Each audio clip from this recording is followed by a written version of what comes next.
Bom dia a todas e todos. É um prazer receber recebê-los aqui hoje para ter essa conversa infelizmente, de despedida com o conselheiro Luiz Augusto Hoffmann, que depois de 4 anos de bons préstimos ao CAD, à comunidade Instituto, nos deixou. E acho que a cerimônia de despedida dele na última sessão de ordinária de julgamento do CAD mostrou muito bem a pessoa que ele é, o servidor público que ele foi nesse período. Ele sempre foi muito receptivo com o IBRAC, com os advogados, os economistas do IBRAC. Desde o primeiro, eu lembro que a primeira, eu não sei se o conselheiro vai lembrar disso, mas a primeira reunião que ele teve como conselheiro foi num caso comigo, e eu fiquei muito surpreso com o jeito que ele nos recebeu, escutou os argumentos e estudou o caso. Então, realmente, essa homenagem toda que foi feita na última sessão não é à toa. Eu acho que é um conselheiro que vai deixar uma marca muito grande para nós, da comunidade antitrust. Então, vai ser ótimo a gente poder recapitular aqui nesse bate-papo esses 4 anos. Então, essa conversa vai ser conduzida aqui, esse bate-papo, pelo Ricardo Botelho, que é o vice-diretor de concorrência do IBRAC, e pela Adriana Giannini, que é a diretora de Relações Institucionais. E antes de passar a palavra para eles, eu vou pedir para o Bruno fazer fazer algumas palavras iniciais aí para o conselheiro. Obrigado, Ex-conselheiro. Ribas. Ex-conselheiro. Obrigado, Ribas. Bom, eu acho que eu já tive a oportunidade, em nome do IBRAC, aí, agradecer ao conselheiro lá na própria sessão. Eu acho que, além de tudo que o Ribas falou, aí, o que vale a gente recordar sempre foi a postura muito serena do conselheiro. Ele era uma voz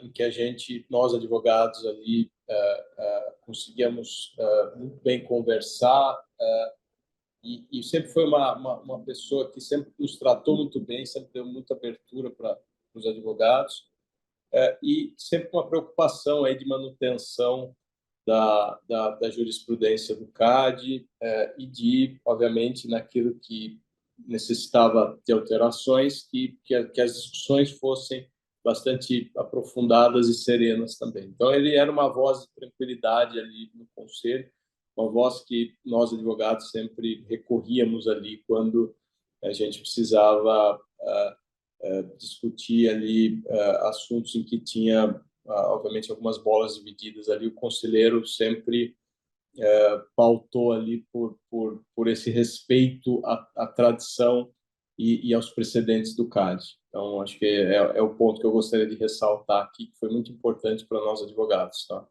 Agradecendo o conselheiro de novo aí por nos aturar aí por 4 anos, desejar muita sorte aí nos novos rumos aí, imagino que na advocacia, enfim, ficaremos em contato aí provavelmente aí no âmbito do direito concorrencial, né, conselheiro? Passando aí a palavra agora para o Ricardo Pradeliano. Acho que já começando aqui, né? Acho que vamos começar para o pessoal aqui.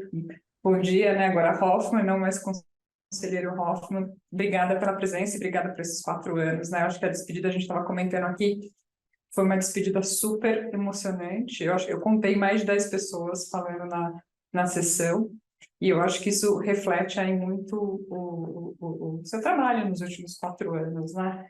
E eu acho que, já começando aqui um pouco com as perguntas, a gente sempre tem aqui do lado de cá, né, a curiosidade de saber como é que é o CAD, a parte, como é que funciona o CAD de fato, né? Então, assim, considerando um pouco esse histórico, né, da sua experiência, lugares que você já trabalhou, que, enfim, na parte privada também, como é que foi o CAD, né, para você? Foi o seu maior desafio? Como é que foram esses últimos 4 anos? Obrigado, queria agradecer o convite, que eu já nem sou mais autoridade, mesmo assim vocês querem falar comigo, então fico muito feliz de poder bater um papo com vocês. Não vou jogar mais nenhum caso, né? Então nem precisava falar comigo mais. Mas vocês sempre nos trataram com muita educação, com muita alegria, com muita abertura, né? Eu acho que, na verdade, que o Bruno falou que eu que aturei vocês, não, acho que vocês que me aturaram lá. Na realidade, aprendi muito com todos vocês, mas vocês vão ter que me aturar, porque eu já me inscrevi no IMBRAC, já sou agora um associado do IMBRAC, aqui eu como advogado em quarentena. Agradeço a Dora que providenciou tudo aí também, para que eu já pudesse fazer parte, estar com vocês no próximo seminário interno. Seminário interno não, né? Seminário interno era o que a gente fazia no CAD toda semana, para estar no próximo congresso de vocês, vai ser um prazer. E, Adriana, obrigado. Eu acho que a nossa vida, ela tem uma série de desafios, né? Acho que quando a gente é mais novo, os desafios são uns. Quando a gente vai seguindo a nossa carreira, eu faço esse ano, acho que 20 anos de formado na graduação que eu fiz aqui em São Paulo, no Mackenzie. E a gente olha para trás e vê que cada desafio que a gente teve foi talvez tenha sido proporcional à nossa experiência, né, aos desafios. Acho que eu passei pela advocacia, passei por outro colegiado também, que não era tão intenso, mas também acho que foi bom eu ter passado para saber qual que era a dinâmica de ouvir, de entender, de dialogar, de chegar em consensos. Passei também em algumas entidades de classe, OAB, IASP, passei pela Fiesp também, e lá eu tinha um desafio que eu era diretor voluntário e eu tinha que liderar no departamento que eu tocava de empreendedorismo mais 80 diretores que também eram voluntários. Então, talvez o Librac seja muito parecido. Ninguém é remunerado e você tem que liderar e tem que participar. Então, não é fácil, né, se liderar e não tem nenhuma contrapartida assim. Então, eu acho que isso vai dando cancha, como dá para vocês também. A gente vai seguindo, vai enfrentando as coisas, mas o CAD, o desafio era, talvez tenha sido o maior realmente que eu passei, até por ser o mais recente, mas a responsabilidade ela é muito grande. A gente intervém diretamente na economia do país. A gente, como vocês bem ressaltaram, a preocupação que eu sempre falei, a gente não pode chegar lá e achar que vai fazer melhor que todo mundo que esteve lá há tanto tempo, que sabe muito mais do que a gente sabia. Então, tinha que respeitar a jurisprudência, mas óbvio que podia discutir também. Mas a missão nossa lá é dar segurança jurídica para as empresas, para os jurisdicionados, com essa enorme responsabilidade que mencionei. Então, acho que, eu até brinco, que foi tijolo por tijolo que eu fui enfrentando na minha carreira esses desafios.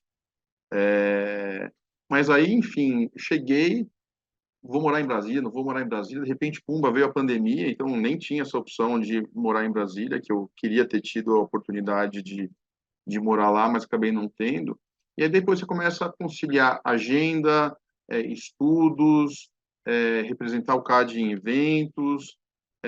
Realmente foi uma oportunidade muito boa e um desafio enorme. Realmente foi uma questão muito boa. E até falando um pouquinho da minha sessão de despedida que vocês comentaram, eu acho que nada disso que eu fiz, que meus colegas fizeram, que todos passaram lá, a gente poderia ter feito se não fosse tanto pelo convívio com vocês, mas que eu já comentei, com os economistas, com os advogados, mas também o pessoal da SG, com os colaboradores do CAD, que assim, sem eles sequer existiria o CAD, né? Toda a máquina que existe, todas as análises que existem. Então, eu agradeço muito a Deus por ter tido saúde, ter tido essa oportunidade também, mas também aos colaboradores, a SG, meus colegas de tribunal, porque sem eles, assim, hoje eu estou aqui em quarentena, tal, mas o CAD continua vibrante enfim, vocês sabem muito melhor do que eu e acompanham isso há mais tempo que eu. Então, realmente, foi um desafio muito diferente, né? É uma responsabilidade enorme, né? Dá um alívio quando você vai embora, que assim, puxa, eu não carrego mais esse peso dessa responsabilidade, né? Até como pessoa, né? Como profissional, né? Você tem que viver de acordo com aquilo que você representa. Então, enfim, fico muito feliz de ter tido essa oportunidade, ter tido esse desafio. Bem, conselheiro, ex-conselheiro, né? O Caro Hoffmann. Bom, primeiro, prazer aqui participar dessa conversa também. Passo coro aqui, não posso deixar de registrar e fazer coro aos meus colegas Esse momento de transição, né, despedida de um lado, boas-vindas de outro, né? Então, boas-vindas aí de volta à atividade privada e boas-vindas ao IBRAC também. Ficamos aí muito, muito felizes com isso. E não posso deixar de registrar a nossa percepção, fazer com os meus colegas aí das qualidades, né, que marcaram a sua atuação, que com certeza fazem parte da sua personalidade, né, de serenidade, cortesia, inteligência, diálogo, né, e foco no problema, no que interessa do caso e não, né, mais do que isso, né, uma qualidade de um olhar preciso e foco no problema e na solução, né. Parabéns aí pelo mandato que com certeza vai deixar um bom legado, ótimas lembranças aí, bons exemplos para muita gente.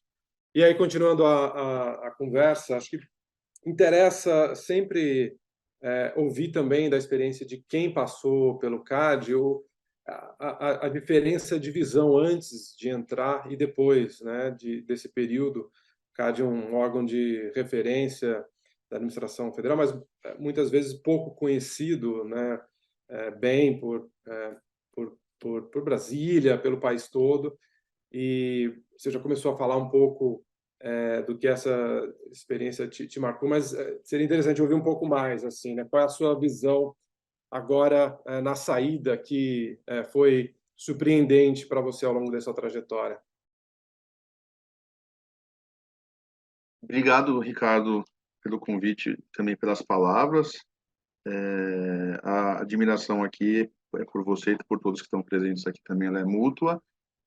Eu acho que, assim, o olhar do CAD entre antes de estar lá e de estar depois, acho que eu poderia colocar em duas palavras. Eu via com muita admiração o CAD, e hoje eu tenho muito orgulho de ter feito parte, porque todas as minhas expectativas, elas não só se confirmaram, como elas excederam a minha ideia do que seria o CAD, do comprometimento, do rigor técnico, dos procedimentos. A gente que vem da iniciativa privada e vai para a pública, a gente acha que, sei lá, o privado sabe muito mais, e eu quebrei muitos preconceitos aí, imagens talvez que eu tinha que eram indevidas, e pude reconhecer um órgão de excelência. Então, assim, eu acho que a minha admiração somente cresceu, o rigor, a capacidade intelectual, e hoje o orgulho, né? Porque posso falar que eu fiz parte do CAD também, esse reconhecimento que a gente sabe que o CAD tem no Brasil como referência na administração pública, o CAD como referência, como autoridade antitrust no mundo todo também.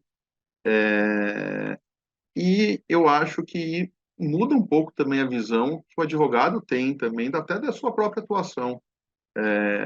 Quando você está do outro lado do balcão, e inúmeros aqui membros do IBRAC já passaram pelo CAD também, tiveram inúmera experiência também, mas você começa a ver a advocacia de um outro jeito também. Eu achei interessante ver isso, né? Eu tentei muito fazer aquilo que eu gostaria que fizessem para mim como advogado, né? Em outros, assim, sei lá, quantas reuniões eu fiz com o Bruno de um caso dele lá e com os ex-adversos dele para discutir um caso 5 vezes, 4 vezes, 10 vezes. Quem que é o maior beneficiado? É a autoridade, porque ouve os pontos de vista, sopesa, coloca, vai, volta. Então, eu torço muito para que as pessoas que sucedam também tenham esse olhar e essa abertura. Isso é o que eu tenho certeza que vão ter, porque a cultura do CAD é essa, e quando você chega lá, o pessoal te acolhe, te mostra como que deve ser, e assim por diante. Então, eu tenho muito orgulho e continuo com uma admiração maior ainda, não só pelo CAD, mas como pelos seus integrantes. Dá orgulho, como brasileiro, de ver o funcionamento do CAD.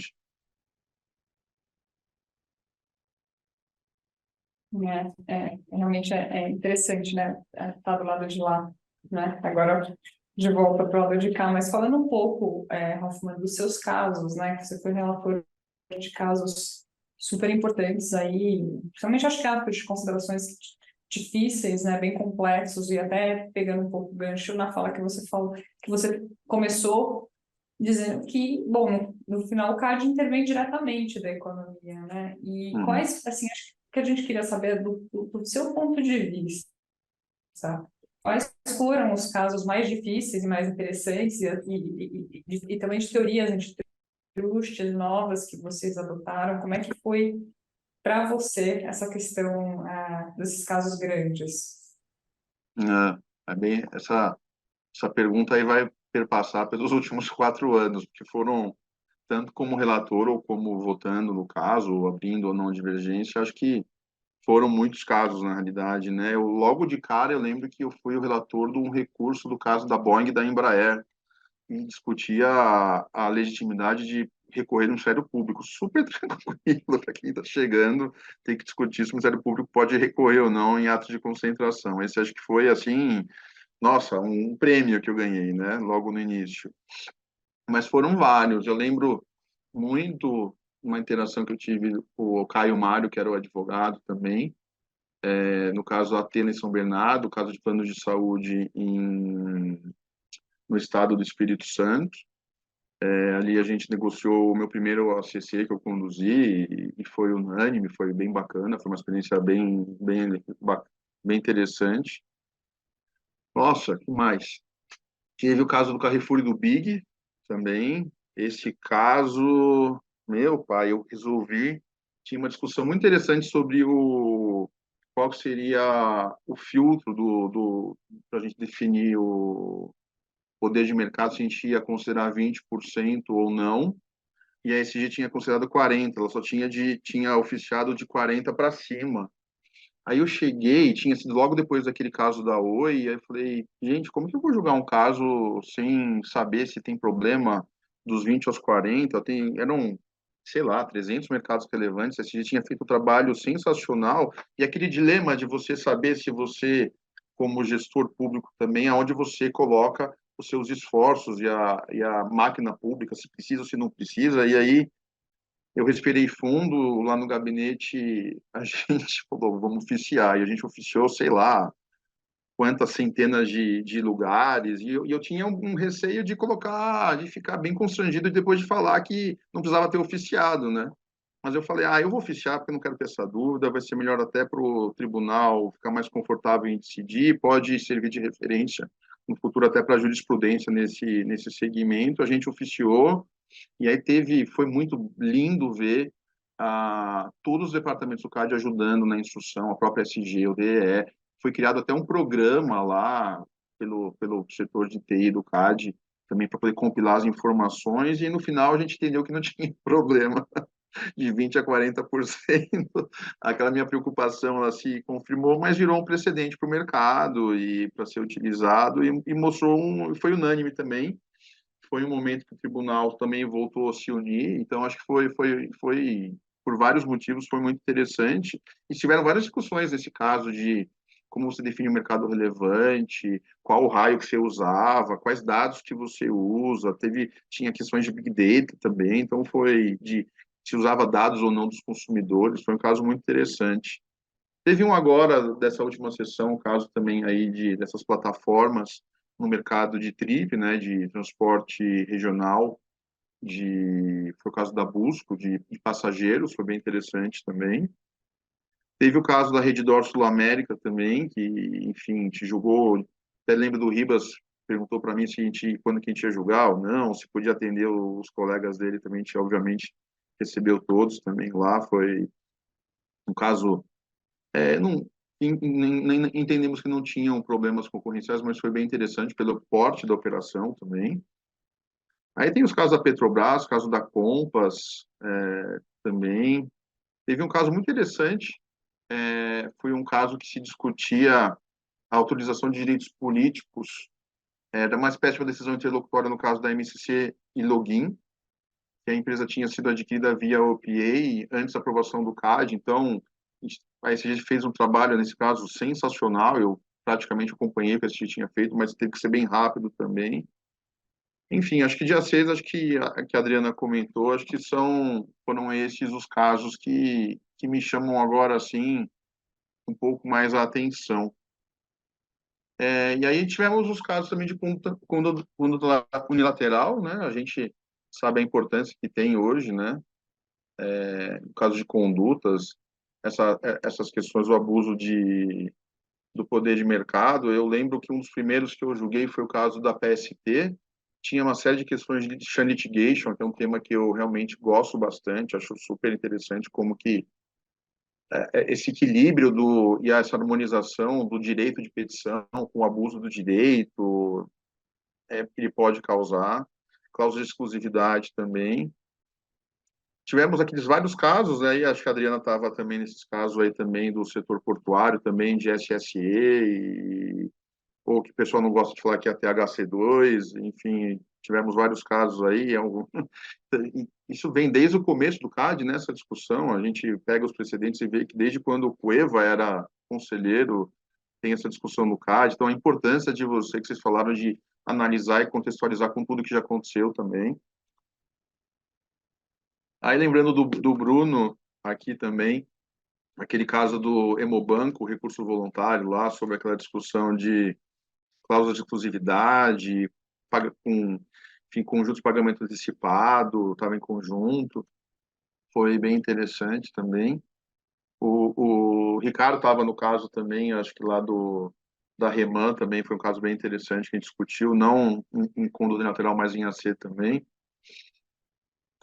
Teve o caso também, nossa, e a gente vai falando de plataformas digitais, eu lembro do caso da Gympass também, acho que a Adriana estava também nesse caso também, e tribunal, não que eu perdi, né, que a gente não perde nada, né, a decisão a gente sempre respeita do colegiado, mas eu lembro que nesse caso eu dei uma decisão entendendo que o filtro seria de 20% e o tribunal entendeu que não era, mas depois o acordo foi feito justamente no sentido que eu tinha votado, então foi bem interessante essa contribuição, o diálogo que teve com a SG, com o tribunal também. E os cartéis, né? Os cartéis tem muita discussão interessante quando a gente fala de cartel. Eu acho que talvez uma das contribuições que eu consegui dar, e de certo modo até o guia de dosimetria acabou trazendo esse meu posicionamento, foi quais são os critérios para flexibilizar a base de cálculo para impor multa, né?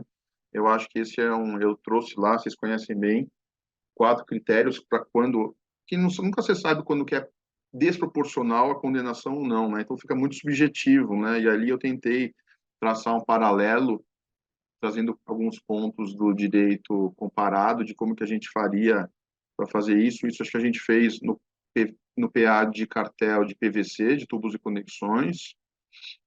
E aí os meus colegas, o Sérgio trouxe algumas discussões interessantes, a Lenisa também, e eu votava logo depois deles, então quando eles traziam alguma tese nova, eu que era o responsável por confirmar ou não confirmar, e analisar ou não analisar, e o debate foi sempre muito rico, e eu acabei trazendo o primeiro voto e o posicionamento sobre aquela tese das pessoas físicas não administradoras, então o Sérgio me fez trabalhar bastante para saber se eu confirmava ou não, mas foi uma boa oportunidade também, e essa posição acabou sendo a que se manteve até hoje, e teve também a grande discussão de vantagem oferida também, que já tinha ocorrido na gestão anterior também, e aí tiveram alguns posicionamentos nesse sentido, e eu me filiei e estudei bastante a posição que era anteriormente majoritária e que acabou se mantendo até hoje também. Nossa, é tanta coisa, né, para a gente lembrar agora, né? É tanta coisa para a gente lembrar, mas acho que são esses os casos. Acho que teve um caso interessante também, acho que eu julguei, que foi o primeiro caso, fui relator, o primeiro caso de hub and spoke, que houve condenação também no CAD. Foi o PA de lousas digitais também. E teve um caso de Joinville, que eu lembro que o PA do cartel de postos em Joinville também, que foi um caso em que, nossa, cada um votou de um jeito, foi quase impossível de saber qual que seria a posição vencedora, mas tinha uma tese muito interessante de quais atos das pessoas físicas conduzem à responsabilização das pessoas jurídicas. Então, aí teve uma tese jurídica bastante importante e super, até como precedente para os próximos casos também, que, enfim, que eu acabei participando. Então, acho que assim, lembrando agora assim, foi bastante coisa. Foram temas muito importantes, foi bem bacana.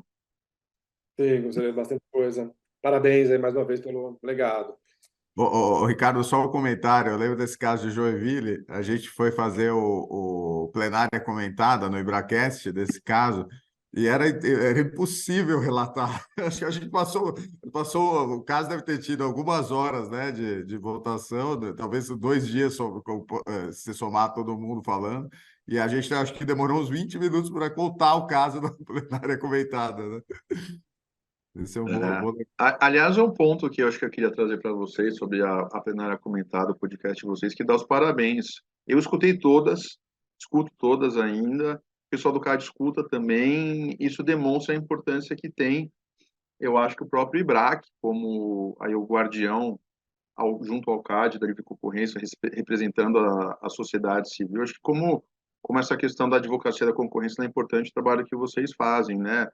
Quando a gente vai nos eventos de vocês, eu não sei qual que é a proporção, mas chuto aí que quase meio a meio são os advogados com os integrantes do CAD que participam, que falam e que vão assistir, mesmo quando não falam também. Então, como é importante esse diálogo e vocês aí.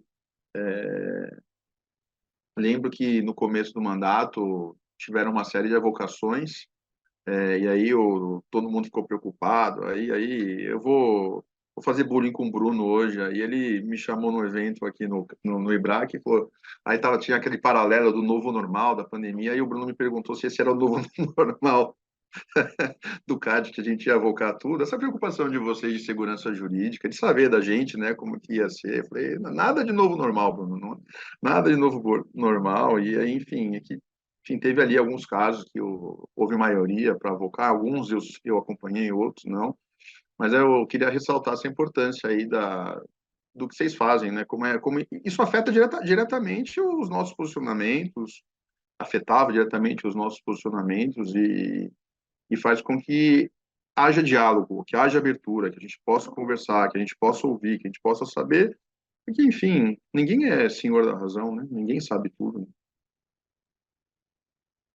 Legal, bom, obrigado, Hoffman, aí pelos comentários, né? A gente fica muito feliz, e não só pelo IBRACast, pela plenária comentada, mas também pelos eventos, pelo IBRAC, né? Falando em nome do Instituto. É fundamental esse diálogo, né? Entre as razões de ser do próprio IBRAC, né?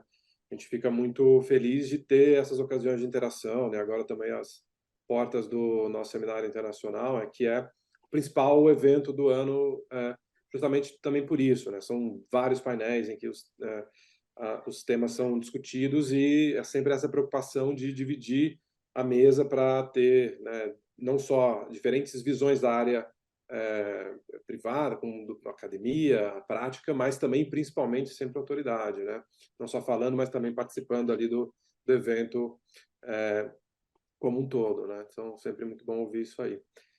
E aí, bom, continuando a conversa, Hoffman, acho que uma outra questão também interessante era ouvi-lo sobre os desafios enfrentados, né, como conselheiro, como um advogado, né, que foi, né, e agora está voltando, né, o que o lado de lá do balcão traz de desafio que muitas vezes a gente aqui na prática privada não enxerga, pelo menos com toda a nitidez que deveria. Ricardo, você me permitir, Rafa, só antes de você comentar, acho que uma coisa que a gente esqueceu de comentar no início, né? Que acho que estender os parabéns, né? Que a gente deu a você para a sua equipe, né? Acho que o seu gabinete é um gabinete que sempre chamou muito atenção pela alta qualidade, pelo exemplar atendimento, né? Acho que, enfim, seguindo, obviamente, o seu exemplo, né? Mas acho que vale a pena, como você vai falar certamente sobre estrutura, né? Acho que talvez nominá-los e falar do pessoal, porque a gente gostaria, como IBRAC, de prestigiá-los também. Verdade. Bem, já que vocês estão falando, ó, eu vou até colocar foto deles aqui, que eles merecem aqui. Esse foi o presente que eles me deram aqui na sessão de despedida. Legal. Foi realmente emocionante. O Rafael, o Lucas e a Nathalie, realmente. E eu até brinquei, né, que até legal contar como que a gente trabalhava antes de responder dos desafios. Acho que é legal fazer essa homenagem que é muito merecida, até a Gerdane, a Jenny, que foram minhas secretárias também, os estagiários, Pedro, Bernardo, Daniel, foram tantos que passaram, Gabriel. E a gente fez até uma foto no final do evento, todos foram lá assistir, foi bem emocionante, a Ingrid também. Mas eu nunca cheguei com um caso e falei, olha, vamos votar assim, condena esse, não faz aquele. Eu sempre falei, olha, como que vocês acham que tem que votar? Vamos fazer análise. Vocês podem sugerir, vamos condenar, vamos aprovar, quais são os problemas concorrenciais nesse ato de concentração.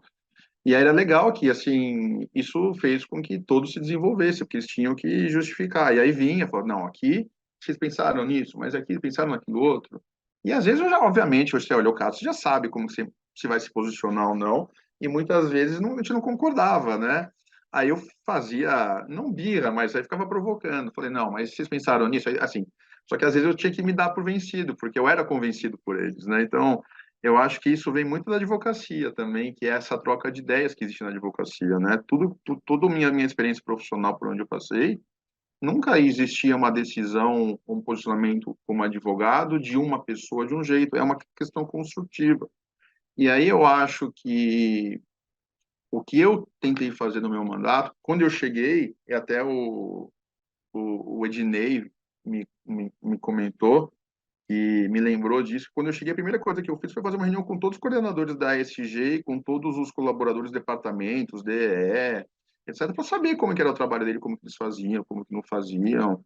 E quantas vezes a gente, durante a nossa trajetória, a gente não ligava na ESG e perguntava, mas isso aqui, por que que vocês decidiram desse jeito? Por que que vocês pensaram nisso? Vamos fazer uma reunião, vamos discutir, mas vocês foram lá na empresa, viram como que era a operação, o que que vocês sentiram, o que estava por trás, né? Então, eu acho que esse diálogo e essa abertura aqui fazem com que não é a opinião de um que vai, a visão de um que vai prevalecer, é a visão de todos. E aí, quando você sai isso da esfera do seu gabinete, e a quem eu sou grato a todos, e também você leva isso para os outros gabinetes, para a ESG, você faz com que a decisão seja mais sensata e mais equilibrada, como era na época que eu advogava, como vocês muito bem fazem, e todos sabemos que a gente tem que saber ouvir, saber considerar e relevar as opiniões de todos. Mas não deixa de ser um desafio, Ricardo. Eu acho que trabalhar no colegiado é, em que não existe ascendência, né, e que a opinião de cada um é um número numa votação de melhor de quatro, né, quatro votos, então não deixa de ser um desafio, né, não deixa de você saber refletir, de alterar, às vezes você pode até falar um pouco do modo mais ríspido, ou ouvir alguma coisa mais ríspida, aí você tem que saber levar, tem que saber ser humano, saber considerar a opinião dos outros, então trabalhar no colegiado é mais fácil para o SG, né? Ele tem a equipe dele lá, mas ele não tem que fazer votação para o Barreto, meu amigo. Mas em relação ao tribunal, você tem que saber levar isso em consideração. Então, eu acho que é sim um desafio. Eu acho que isso eu não sei em que medida que isso é visível para quem está fora, mas é uma construção, é muito bacana. Quantas vezes algum colega meu trouxe uma preocupação que eu não tinha visto ou que não tinha imaginado? Eu acho que aí você incorpora, não incorpora, discute, põe o seu ponto de vista e tenta fazer com que haja uma composição, né? Ninguém quer ficar brigando em sessão, ficar levando essas questões. Eu acho que a gente estressava tudo internamente para poder, mas é um desafio, né? E um desafio às vezes à distância, né? Então, a gente estava junto, aí de repente a gente foi à distância, aí não tinha mais aquele cafezinho para você fazer, no meu caso, né, uma piada e tirar sarro do outro e brincar e tentar construir alguma coisa. Então, ficou uma época que isso teve um certo prejuízo, né? E, enfim, acho que a gente está aqui hoje num evento virtual e a gente tem que aproveitar essas facilidades, essas ferramentas que a gente tem, mas eu sou partidário de que o presencial ainda é muito necessário em muitas questões. Eu acho que não dá para a gente viver cada um no seu escritório, cada um na sua casa e tentar trabalhar. Precisa ter interação, precisa estar junto, né? Eu acho que tem que ter um equilíbrio, né? Você não vai fazer tudo presencial, não vai fazer tudo híbrido, né? Então, acho que para os advogados foi uma bênção, né? Essa questão das reuniões pelo Zoom, né? Não ter que ir todo mundo para Brasília, ficar lá fazendo entra numa sala, sai na outra, bate a agenda. Eu acho que facilitou bastante também. Mas eu acho que o trabalho colegiado é, sim, um desafio, não na questão pejorativa ou negativa, mas é um desafio, não deixa de ser. E eu acho que o CAD faz milagre também, eu acho que um desafio com os recursos que a gente tem, né? Eu coloquei a foto aqui do Rafael, do Lucas e da Nathalie, mas eles não trabalharam juntos. Eram só dois. Uma época foi o Lucas, mas, assim, eu tinha dois assessores, assim, com experiência, e da onde que eu trouxe todos? Eu trouxe da advocacia. Eu queria pessoas que tinham o meu DNA, que pensavam junto comigo, que eu já ia ter os servidores do CAD, da SG e etc. Então, queria que aquele meu gabinete fosse enfim, tinha hora para acabar, chama até o Rafael comentou na despedida que chamava pizza à noite para a gente comer e continuar trabalhando. Então é importante isso também a gente ter as pessoas não que a SG não faça isso ou os colaboradores, mas foi um modo até porque eram pessoas que eu conhecia também que eu trouxe também que eu já tinha relacionamento também. Mas acho que o segundo ponto aí da pergunta do Ricardo, acho que são os recursos finitos. É difícil, né? Quem trabalha e discute todos esses casos do seu gabinete, redige votos com dois assessores, a secretária que não entra nesse trabalho e dois estagiários que estão ali para aprender, não estão ali para executar um trabalho como chefe de gabinete ou um assessor. No final, já faziam um monte de coisa, porque eram brilhantes, mas realmente, se pudesse ter um número maior, e aí você vai ter que fazer análise, vai ter que conversar com os outros servidores, outros gabinetes têm que redigir, têm que fazer. É difícil, né? Não é muito pouco, né? E às vezes os prazos eram muito curtos, né? Às vezes a gente sempre tem a tradição no CAD de discutir os casos, de compartilhar os entendimentos, de circular os votos entre nós com antecedência, que eu acho que facilita e dá mais transparência até entre a gente, né? No tribunal. Dava, né? Ainda não consigo falar no passado, ainda tô tentando aqui adequar os tempos verbais aqui na minha vida. Mas eu acho que às vezes tem prazos que são muito pequenos, né? O prazo para recurso que você tem que conhecer ou não conhecer e determinar eventualmente de 5 dias. E você não tem só isso para fazer, né? Às vezes você nem está você está em algum evento, em alguma coisa. Então acho que são alguns prazos que são realmente bem, bem curtos e esses recursos finitos eu acho que também são um outro desafio também, cara. Eu acho, Hoffman, que você tocou num ponto essencial aí do CAD, né? Que o CAD faz milagre, é uma das agências super conhecidas, das melhores agências do mundo de concorrência e certamente tem um budget muito inferior às outras que estão na mesma categoria, né? Então, eu acho que essa é uma questão aí super importante.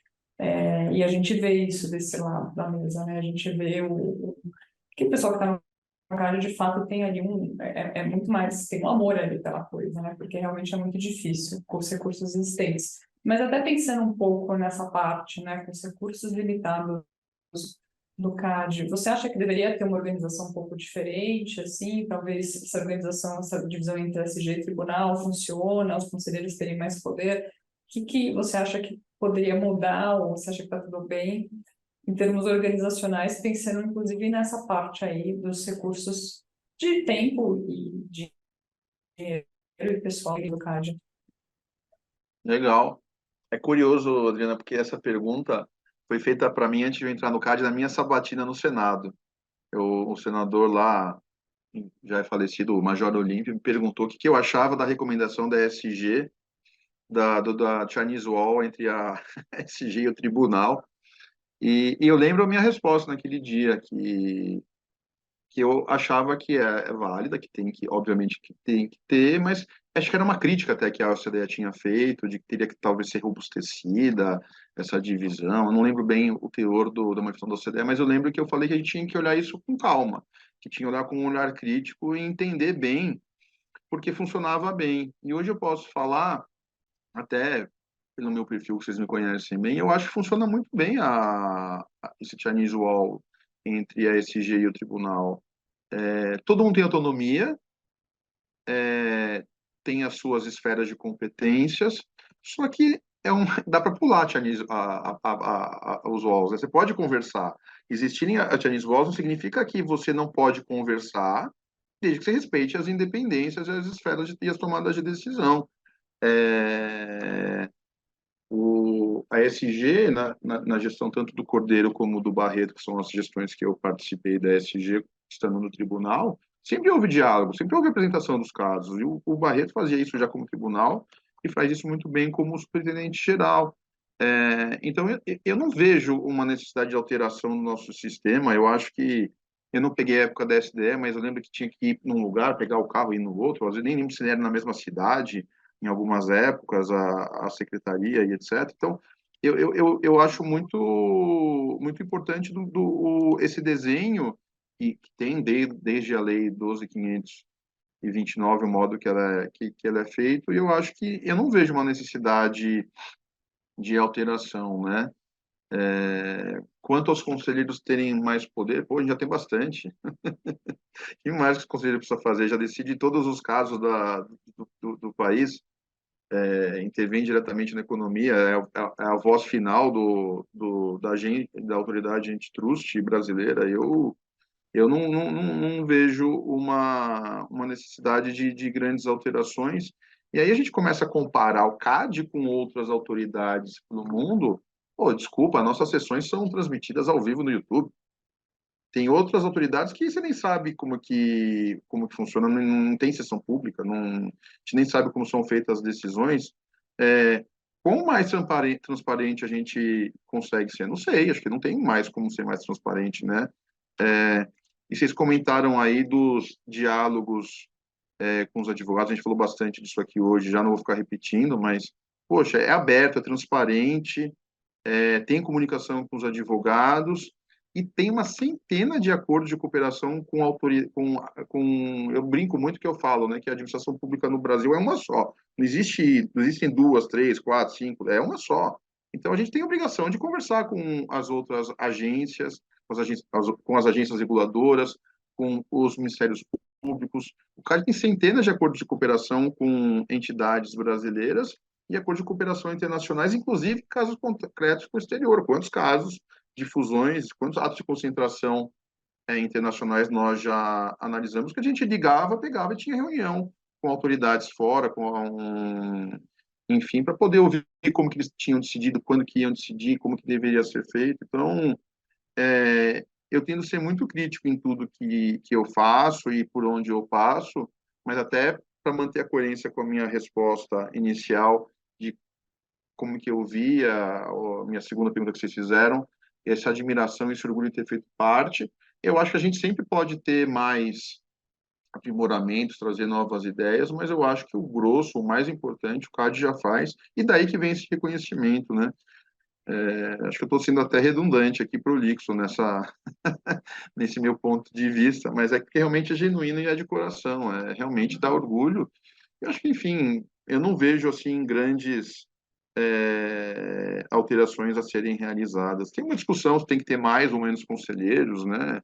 Mas para mim, na minha experiência, o número de 7 eu acho um número bem interessante e a possibilidade de trazer pessoas de diferentes formações. Com 7 você vai ter pessoas que vêm com histórias diferentes, com trajetórias diferentes, com formações diferentes. Eu acho que isso enriquece esse diálogo e essa transparência e essa construção das ideias que a gente tem que ter. Bom, olhando para o futuro, numa perspectiva do que dá para fazer diferente ou melhor, né? Até numa perspectiva agora de quem acabou de sair, né? Poderia talvez deixar de recomendações para quem está chegando. O que faria sentido na sua visão, na sua experiência de quem passou por lá, para expandir, para melhorar a atuação do CAD enquanto autoridade de defesa da concorrência no Brasil, né, pensando no futuro, para que temas ou que modos de agir faz sentido olhar e talvez fazer diferente? Talvez assim, em termos de infraestrutura, talvez um número maior de servidores, de colaboradores, especialmente no tribunal, no SG, enfim, todos os lugares. Eu acho que, não em temas, mas ainda discutindo um pouquinho do que poderia evoluir. Agora, um tema que eu acho que eu sei que vocês enfrentam, que todos se preocupam, é a falta de quórum, né? Então, não sei, a gente deveria. Eu já posso até falar em nome do Bruno aqui, colocar um avatar e falar o que ele fala nas sessões do CAD, quando ele vai lá, despedir dos conselheiros, da preocupação que ele fala institucionalmente aqui. Tenho certeza que ele vai falar semana que vem a mesma coisa lá na despedida do meu colega do Bride também. Mas, assim, talvez algum ajuste legislativo, normativo, alguma questão que... não sou eu aqui a dizer qual que seria a solução, mas isso pode ser que aconteça agora, isso pode ser que aconteça daqui a 4 anos, e isso é ruim para o país. Então, acho que algum ajuste nesse sentido, né? Tem sempre questões de projeto de lei, a questão até do prazo de 5 dias, algumas questões que a própria CAD pode rever no próprio regimento interno também. A gente sempre discute alguns pontos que, em função dos desafios e das dificuldades que podem ser sempre aprimorados, acho que a gente pode fazer também. Agora, Ricardo, sobre essas questões dos temas do antitruste no futuro, o que está por vir aí também, eu acho que a gente tem uma certa mudança no mundo aí de quais são os parâmetros, os critérios que as autoridades antitruste têm se utilizado, especialmente nos Estados Unidos. A gente está vendo uma mudança muito grande aí com a Lina Khan no FTC.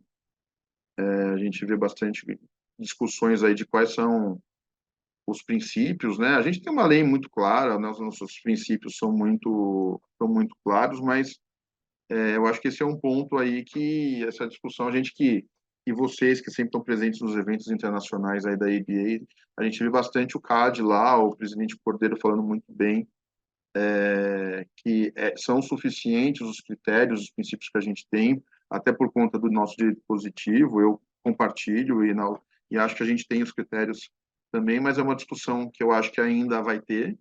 Estava mais quente, eu acho que já diminuiu um pouquinho, mas acho que o tema que vai estar sempre aí em discussão é o tema dos mercados digitais, né? Acho que os mercados digitais ainda continuam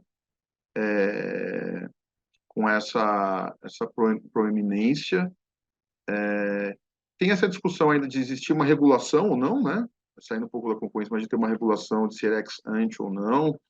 A gente tem aí o DMA também, que veio também, que também é uma experiência que a gente tem que levar em consideração também aqui para o Brasil. Como que o Brasil vai analisar isso, né? Quais serão as políticas públicas que serão implementadas, né? Como que o legislativo vai endereçar essa questão.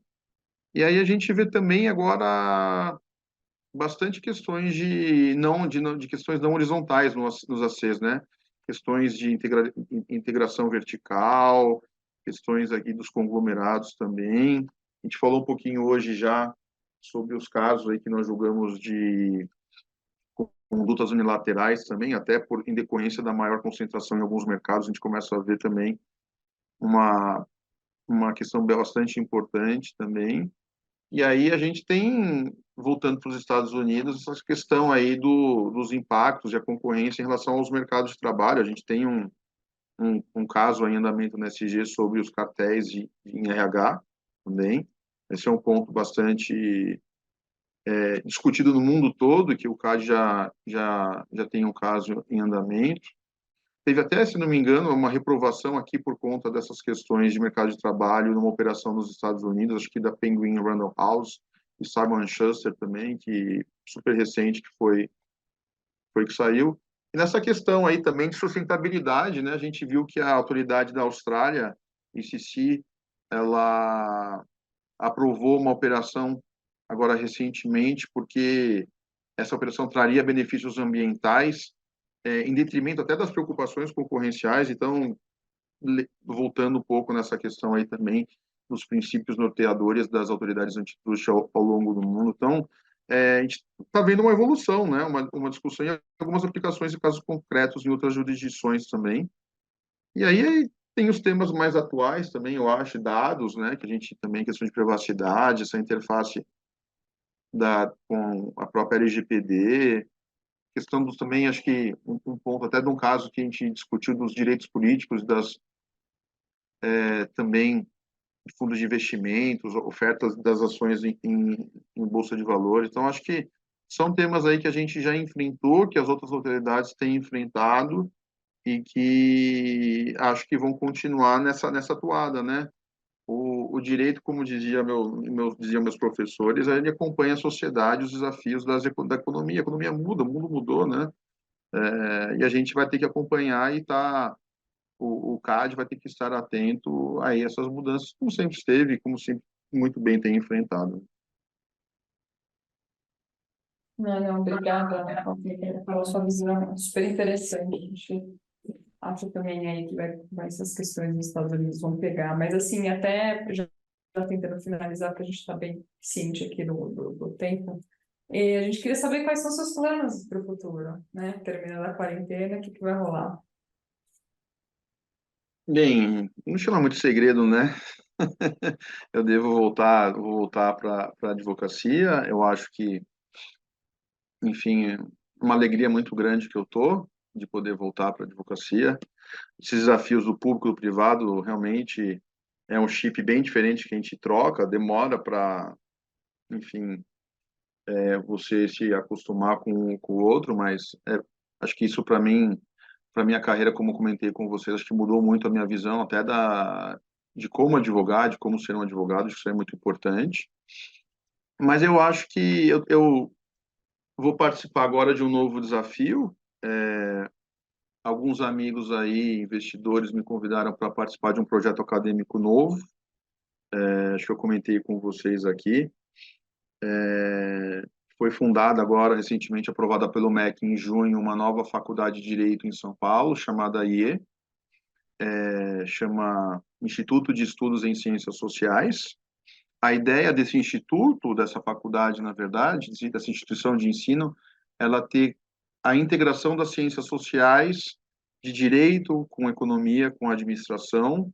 Vocês devem conhecer algum órgão que regula isso, né, que analisa esses casos de direito, administração, economia. E a ideia é trazer os cursos de Direito, Administração e Economia e eles se integrando e tendo muitas matérias de uma em outra, com essa visão da integração das ciências sociais.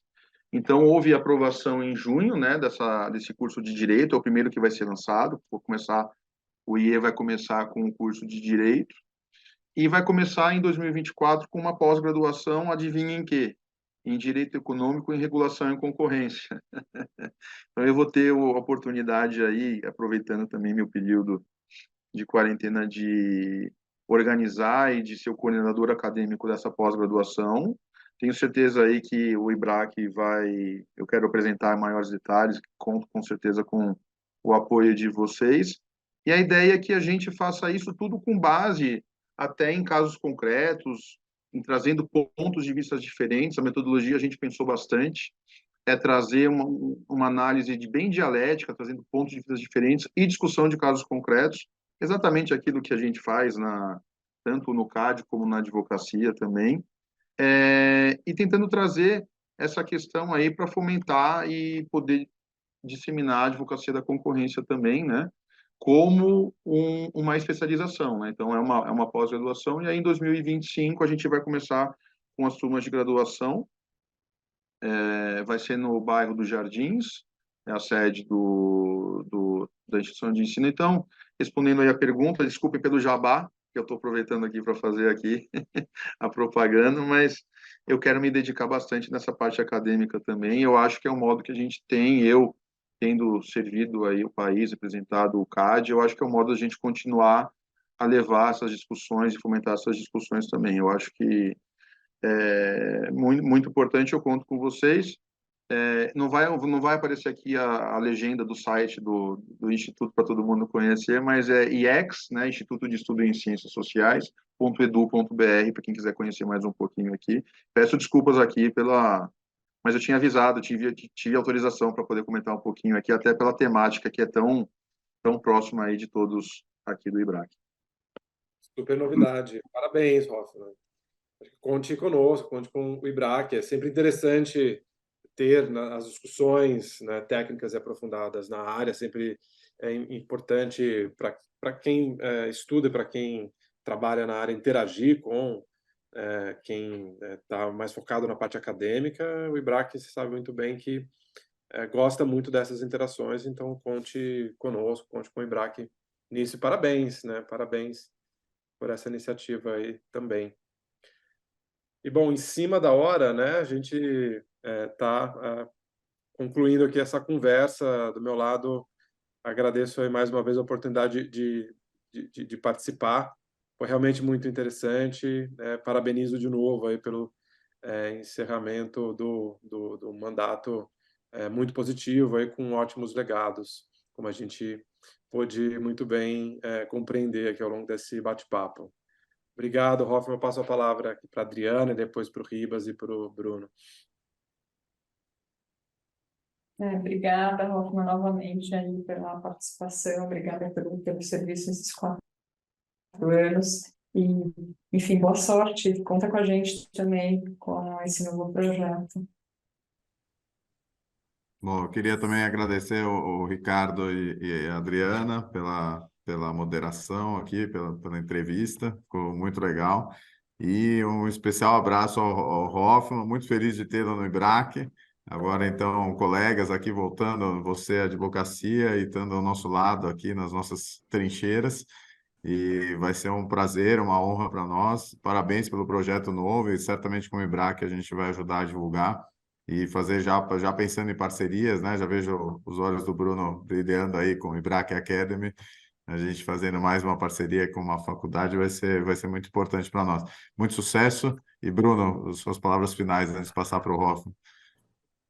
Obrigado, Ribas. Agora eu vou te chamar de Hoffman. Apesar de todo o bullying que você fez aqui ao longo dessa 1 hora aqui, foi muito esclarecedor. E você fez um belo resumo aqui dos seus 4 anos. Então, obrigado aí pelo resumo, mais do que isso, obrigado pelos 4 anos, pelas suas contribuições aí, que certamente não param por aqui. Vamos tê-las aqui daqui 2 semanas no Embracão e, enfim, seguimos junto aí na luta por mais concorrência no país. Obrigado, Rafa. Gente, obrigado vocês, foi um prazer aqui. Obrigado pela gentileza até de fazer um evento de despedida aqui e poder estar com vocês aqui. E, enfim, obrigado mesmo e até o Ibracão. Encontro vocês lá. Vai ser um prazer estar com vocês agora num outro contexto.